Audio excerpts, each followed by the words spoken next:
మొత్తానికి Donald Trump అనుకున్నట్టుగానే Republican party తరపున విజయం సాధించారు. అమెరికా అధ్యక్షుడు అయ్యారు. అసలు డొనాల్డ్ ట్రంప్ రాజకీయ ప్రస్థానం ఎలా స్టార్ట్ అయింది? రాజకీయంలోకి రాకముందు డొనాల్డ్ ట్రంప్ ఏం చేసేవారు? ట్రంప్ చిన్నతనం నుంచి కుబేరుడేనా? ఆయన అమెరికాకు చెందినవాడేనా? ఇలా ఎన్నో సందేహాలు ఉంటాయి. ట్రంప్ గురించి తెలుసుకోవాలని కూడా చాలా మంది అనుకుంటూ ఉంటారు. అయితే ఇప్పుడు మనం ఆయన జీవిత చరిత్ర గురించి తెలుసుకుందాం. డొనాల్డ్ జాన్ ట్రంప్ అమెరికా రాజకీయ నాయకుడు, వ్యాపారవేత్త, బుల్లితెర వ్యాఖ్యాత అండ్ రచయిత కూడా. 2016 అమెరికా అధ్యక్ష ఎన్నికల్లో రిపబ్లికన్ పార్టీ తరపున నవంబర్ నెలలో జరిగిన ఎన్నికలలో అధ్యక్షునిగా ఎన్నికయ్యారు ఆయన. జూన్ 14, 1946న ఫెడర్ ట్రంప్ మరియు మేరియన్నా మెక్లాడ్ దంపతులకు రెండో సంతానంగా డొనాల్డ్ ట్రంప్ న్యూయార్క్లో జన్మించారు. ట్రంప్ తండ్రి జర్మనీకి చెందినవాడు, తల్లి స్కాట్లాండ్కి చెందినవారు. ఈ దంపతులకు మొత్తం 4 సంతానం. ట్రంప్ బాల్యం, విద్యాభ్యాసం న్యూయార్క్లోనే పూర్తయిపోయాయి. ట్రంప్ కుటుంబం జమైకా ఎస్టేట్స్లో ఉన్నప్పుడు క్యూబ్ ఫారెస్ట్ స్కూల్లో చదువుకునేవారు ట్రంప్. అయితే కొన్ని సమస్యల కారణంగా 13వ ఏట ఆ స్కూల్ నుంచి బయటకు వచ్చేసి న్యూయార్క్ మిలిటరీ అకాడమీలో చేరారు. అక్కడే హై స్కూల్ విద్యను పూర్తి చేశారు. తర్వాత బ్రోనెక్స్లోని ఫార్డమ్ విశ్వవిద్యాలయంలో 2 ఏళ్లు చదివారు. అనంతరం అమెరికాలోనే స్థిరాస్తి వ్యాపారానికి సంబంధించిన కోర్సులు ఆఫర్ చేసే పెన్సిల్వేనియా విశ్వవిద్యాలయానికి చెందిన వాటర్లూన్ స్కూల్ నుంచి ఆయన అర్థశాస్త్రంలో డిగ్రీ పట్టా కూడా పుచ్చుకున్నారు. ఆయన అక్కడ చదవడానికి కారణం తమ కుటుంబ సంస్థ అయిన ఎలిజబెత్ ట్రంప్ అండ్ సన్స్లో పనిచేసేందుకే ఇక్కడ చదివారని చెప్పారు. ట్రంప్ సోదరుడు 1981లో మద్యానికి బానిసై మృతి చెందాడు. ఇదే తనను మద్యానికి, ధూమపానానికి దూరంగా ఉంచిందని ట్రంప్ తరచూ చెబుతుంటారు. ట్రంప్ ప్రపంచ కుబేరుల్లో స్థానం సంపాదించిన ఆయన విజయవంతమైన వ్యాపారవేత్త అవునా కాదా అనే అంశం కూడా వివాదాస్పదంగానే ఉంటుంది. 1985 నుంచి 2016 వరకు అమెరికా స్టాక్ మార్కెట్ను, న్యూయార్క్లో ఆస్తి విలువలను పోల్చుకుంటే ట్రంప్ ఎదుగుదల సగటు స్థాయిలోనే ఉందని 2016లో ది ఎకనామిస్ట్ అనే పత్రిక పేర్కొంది. అయితే ట్రంప్ జీవితంలో విజయాలు వంటి మెరుపులతో పాటు బ్యాంకులకు అప్పుల ఎగవేతలు వంటివి మరకలు కూడా ఉన్నాయని ఆ పత్రిక పేర్కొంది. ట్రంప్ తొలుత కుటుంబ సంస్థ అయిన ఎలిజబెత్ అండ్ సన్స్లో రియల్ ఎస్టేట్ వ్యాపారాన్ని ప్రారంభించారు. ఆయన తొలి ప్రాజెక్టును తండ్రితో కలిసి పూర్తి చేశారు. 1971లో ఆయన వ్యాపార పగ్గాలను స్వీకరించగానే సంస్థ పేరును ది ట్రంప్ ఆర్గనైజేషన్గా మార్చేశారు. కార్యాలయాన్ని కూడా మాన్హట్టన్కు మార్చేశారు. ఆయన 1978లో అక్కడ గ్రాండ్ హయత్ హోటల్ని కూడా నిర్మించారు. అంతేకాకుండా అమెరికాలోనే పలు ప్రముఖ భవనాలు ట్రంప్ నిర్మించడం జరిగింది. వీటిల్లో Trump Ocean Club, Trump Tower, Central పార్క్లోని ఉల్మాన్ రింక్ హోటళ్లు ఉన్నాయి. తర్వాత ప్లాజా హోటల్, అట్లాంటిక్ సిటీలోని తాజ్ మహల్ కెసినోలను కొనుగోలు చేశారు. 1885లో ట్రంప్ పూర్వీకులు జర్మనీ నుంచి అమెరికాకు వలస వచ్చారు. రియల్ ఎస్టేట్ రంగంలో ప్రముఖుడైన తన తండ్రి ఫ్రెడ్ ట్రంప్ స్ఫూర్తితో వ్యాపార రంగంలో అడుగుపెట్టారు. ఇండియాలోని ముంబై, పూణేల్లోనూ రియల్ వెంచర్లు ప్రారంభించారు. రియల్ ఎస్టేట్ తో పాటు హోటళ్లు, ఎంటర్టైన్మెంట్ ఛానళ్లు, స్పోర్ట్స్ క్లబ్బులు, అందాల పోటీలు ఇలా అనేక రంగాల్లో పెట్టుబడులు కూడా పెట్టారు. అమెరికన్ సంపన్నుల్లో ట్రంప్ కూడా ఒకరు అని చెప్పుకుంటుంటారు. ఆయన సంపద $5 ట్రిలియన్. 1968లో వార్టన్ స్కూల్ ఆఫ్ బిజినెస్ నుంచి ఆర్థిక శాస్త్రంలో గ్రాడ్యుయేషన్ పూర్తి చేశారు.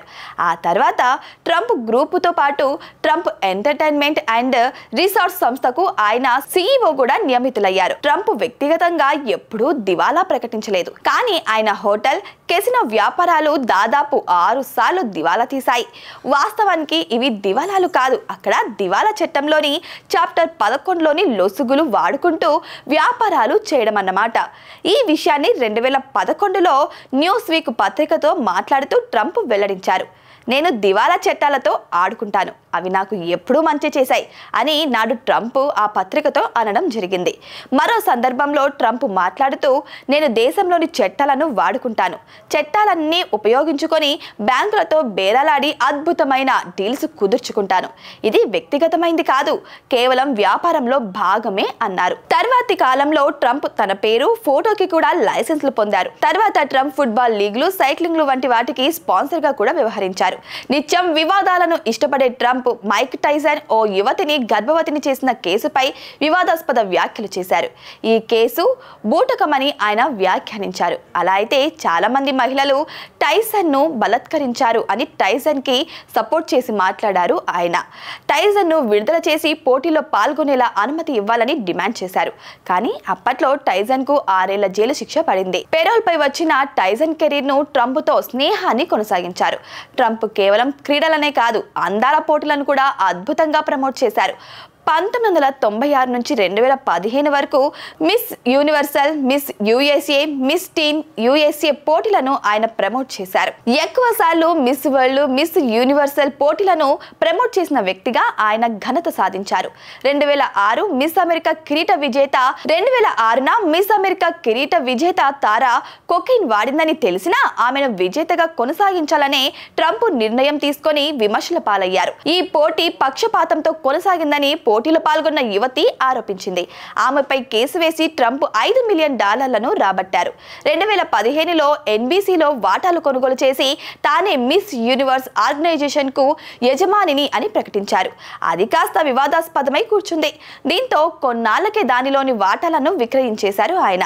అమెరికాలో స్థిరాస్తి వాటాల శిక్షణ కోసం 2005లో ట్రంప్ యూనివర్సిటీని ఏర్పాటు చేశారు. కానీ దీనిపై పలు వ్యాజ్యాలు దాఖలవడంతో 2010లోనే దీనిని మూసివేయాల్సి వచ్చింది. 1988లో డొనాల్డ్ ట్రంప్ జే ట్రంప్ ఫౌండేషన్ ను నెలకొల్పారు. దీనికి ట్రంప్ కంటే బయటవారే ఎక్కువ నిధులు ఇచ్చారు. రెజ్లమేనియా అనే కార్యక్రమంలో పాల్గొన్నందుకు వరల్డ్ రెజ్లింగ్ ఎంటర్టైన్మెంట్ యజమాని విన్నర్స్ లిండా మెక్మెంట్ జంట $5 మిలియన్ విరాళంగా ఇచ్చారు. ఈ ఫౌండేషన్ సమర్పించే రిటర్నులో ఆరోగ్యం, క్రీడలకు సంబంధించి దాతృత్వం కార్యక్రమాలను చేస్తున్నట్లు చెబుతున్నారు. కానీ దీనిలో పలు లొసుగులు ఉన్నాయని ది వాషింగ్టన్ పోస్ట్ పత్రిక ఆరోపించింది. అమెరికా అధ్యక్ష ఎన్నికల ప్రచారం ప్రధానాంశాల్లో ట్రంప్ పన్ను ఎగవేత వ్యవహారం కూడా ఒకటి. ఆయన ఇప్పటి వరకు కొంత సమాచారాన్ని మాత్రమే ప్రజలకు అందజేశారు. పూర్తి సమాచారాన్ని మాత్రం ఇవ్వలేదు. ప్రస్తుతం అవి ఐఆర్ఎస్ పరిశీలనలో ఉన్నాయని వివరణ మాత్రం ఇవ్వగలిగారు. 2015లో ఆయన స్థూల ఆదాయాన్ని $611 మిలియన్ పేర్కొన్నారు. ఇది కూడా వివాదాస్పదమైంది. ఫెడరల్ ఎలక్షన్ కమిషన్ కు సమర్పించిన లెక్కల ప్రకారం ఆయన ఆదాయం $362 మిలియన్ ఫార్చ్యూన్ పత్రిక పేర్కొంది. కానీ వీటిలో నుంచి ఖర్చులు తీసివేస్తే ఆయన ఆదాయం 3/4 మాత్రమేనని తెలిపింది. ఇక ట్రంప్ వ్యక్తిగత జీవితం విషయంలోకి వస్తే ట్రంప్ ప్రస్తుత భార్య మెలీనియా ట్రంప్ తనని 1998లో న్యూయార్క్ లో ఒకానొక ఫ్యాషన్ వీక్ లో కలిసింది. అప్పటికే డొనాల్డ్ ట్రంప్ తన రెండవ భార్యకి విడాకులు ఇచ్చేశారు. 1820 నుండి ఇప్పటి వరకు ఉన్న ప్రథమ మహిళలలో మెలీనియా ట్రంప్ మొదటి విదేశీయురాలైన ప్రథమ మహిళ. డొనాల్డ్ ట్రంప్ మొదటి భార్య ఇవానా ట్రంప్ 2022 జూలై 14న మరణించారు. వీరు 1977లో వివాహం చేసుకున్నారు. 1992లో విడాకులు తీసుకున్నారు. వీరికి 3 సంతానం. Donald Trump junior, Ivanka, Eric. Trump రాజకీయ ప్రస్థానం పార్టీలు మారుతూ వచ్చింది. తొలుత ఆయన రిపబ్లికన్ పార్టీకి మద్దతు ఇచ్చారు. తర్వాత ఆయన రిఫార్మ్ పార్టీకి మారారు. 3 ఏళ్ల తర్వాత ఆయన డెమోక్రటిక్ పార్టీలో చేరారు. ఇప్పుడు మళ్ళీ తిరిగి రిపబ్లికన్ పార్టీలోనే చేరారు. 2001 నుంచి 2008 వరకు ఆయన డెమోక్రటిక్ గా కొనసాగారు. తర్వాత ఆయన జాన్ మెక్ కెయిన్ ను అధ్యక్ష అభ్యర్థిగా బలపరుస్తూ రిపబ్లికన్ పార్టీలోకి వచ్చారు. ఆయన రిపబ్లికన్ పార్టీలోకి వచ్చే ముందు 5 నెలల పాటు తటస్థంగా ఉన్నారు. మొత్తం 6 డెమోక్రటిక్, 4 రిపబ్లికన్ పార్టీ అభ్యర్థులకు ఆయన సాయం కూడా చేశారు. వీరిలో రిపబ్లికన్ పార్టీ అభ్యర్థులకు అనుకూలంగా ఫలితాలు వచ్చాయి. దీంతో ఆయన రిపబ్లికన్లకు దగ్గరయ్యారు. అధ్యక్ష అభ్యర్థిత్వం కోసం ట్రంప్ పలుమార్లు ప్రయత్నాలు చేశారు. అయితే 1988, 2004, 2012 అధ్యక్ష అభ్యర్థిత్వం కోసం ప్రయత్నించగా న్యూయార్క్ గవర్నర్ పదవిపై 2006, 2014లో దృష్టి పెట్టారు. కానీ ఆయన ప్రత్యక్షంగా రేస్లోకి రాలేదు. పలు ప్రయత్నాల అనంతరం 2015 జూన్ 16న అమెరికా అధ్యక్ష పదవి కోసం ఆయన అభ్యర్థిత్వాన్ని ప్రకటించుకున్నారు. మళ్ళీ అమెరికాను ఉన్నత స్థానానికి చేరుస్తారని అనే నినాదంతో ఆయన ప్రచారం ప్రారంభించారు. ఈ క్రమంలో ఆయన విభిన్నమైన ప్రచారానికి తెరతీశారు. హిల్లరీపై వ్యక్తిగత విమర్శలు చేయడం, మహిళల గురించి వివాదాస్పద వ్యాఖ్యలు చేయడం, పన్ను ఉల్లంఘన వివాదాలు, లైంగిక వేధింపుల వివాదాలు ఆయన్ని మొత్తం చుట్టుముట్టాయి. 3 సార్లు నిర్వహించిన జనరల్ ఎలక్షన్ డిబేట్స్ లోనూ హిల్లరీ ఆధిపత్యం స్పష్టంగా కనిపించినా ఆయన ఏ మాత్రం వెరవకుండా ప్రచారం చేశారు. రిపబ్లికన్లు తనను వీడి వెళ్తున్నా లెక్క చేయకుండా పోవడం ట్రంప్ శైలికి నిదర్శనం. అంతిమంగా ఆయన అనుకున్నది సాధించారు. అమెరికా అధ్యక్షునిగా అవతరించారు. అధ్యక్ష ఎన్నికల్లో రిపబ్లికన్ పార్టీ అభ్యర్థిగా డొనాల్డ్ ట్రంప్ ఖరారయ్యారు. రిపబ్లికన్ పార్టీకి చెందిన Alabama senator Jeff Sessions Trump అభ్యర్థిత్వాన్ని ప్రతిపాదించగా, South Carolina lieutenant governor Henry McMaster, New York representative Chris Collins బలపరిచారు. అధ్యక్ష ఎన్నికల్లో పార్టీ అభ్యర్థిత్వం కోసం టెక్సాస్ సెనేటర్ క్రూజ్తో పోటీపడిన ట్రంప్ 1237 డెలిగేట్ల మద్దతు దక్కించుకొని అభ్యర్థిగా ఖరారయ్యారు.